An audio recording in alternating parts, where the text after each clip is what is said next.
Rick and Morty might have suffered greatly from Justin Roiland's departure, but in reality, it didn't.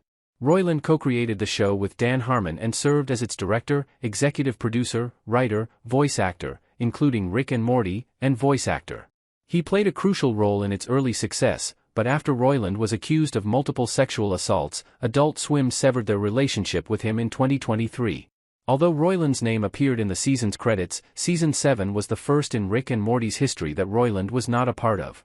Critics gave Season 7 some of the lowest ratings ever, indicating that it was a poor reception. Despite the concerning indication, Adult Swim continued to believe in the program. The decision to fire Roiland was not particularly detrimental to the franchise, as Rick and Morty Season 8 is already demonstrating. Although the audience score is still unknown, Rick and Morty Season 8 is highly praised by critics, indicating that the series is already recovering from its brief setback with Season 7. Rick and Morty's 8th season has already shown itself to be revolutionary. The review aggregator Rotten Tomatoes reports that the most recent season has a 100% tomato meter score, indicating that critics generally respect it. That is a 23% increase over Season 7 and the highest score in the franchise's history. Any popcorn meter score above 51% will indicate positive momentum for the series, though the audience score has not yet been disclosed. When Roiland's partnership with Harmon helped transform the series into the force that would dominate animation for years, there were some worries that the quality of the show would decline after his departure. Even the two title stars and a number of other important Rick and Morty characters were voiced by Roiland. 7 seasons later, Adult Swim made a significant shift by casting Ian Cardoni as Rick and Harry Belden for Morty after he left. For a show with enough prestige to receive multiple Primetime Emmy Awards and nominations, it was a big risk. Roiland was not necessarily the source of the series' popularity, as evidenced by the fact that it has clearly found itself again. The idea alone was compelling enough to grab attention, as was the unique sense of humor in this series.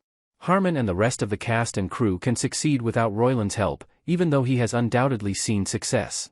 Roiland's abrupt termination probably hindered Rick and Morty Season 7, but Season 8 shows a return to form following that significant shift and demonstrates that Roiland has never been the focus of the series. In Rick and Morty, Rick, Beth, Summer, and Morty are all brandishing guns. Despite keeping the franchise's emotional core, this marks a new beginning for Rick and Morty. As ever, the show is edgy, heartfelt, and hilarious. Having seen the first 4 episodes beforehand, Felipe Rangel of Screen Rant thinks it leans heavily on what came before, while still managing to break new ground narratively. Even as it revisits significant moments that viewers cherish, the show has seized the chance to move forward without being permanently bound to Roiland. Given the negative reviews of Season 7, Adult Swim took a big risk at the time by promising even more seasons, but it looks like a wise decision now. The success of Season 8 shows that Rick and Morty is still going strong, even though Roiland was once one of the most significant members of the cast and crew. Given the unanimity of the critics' reactions, even viewers who were disappointed by Season 7 ought to give the program another chance. Harmon has demonstrated that Roiland is not a necessary catalyst for Rick and Morty's ongoing success if the company has actually turned around.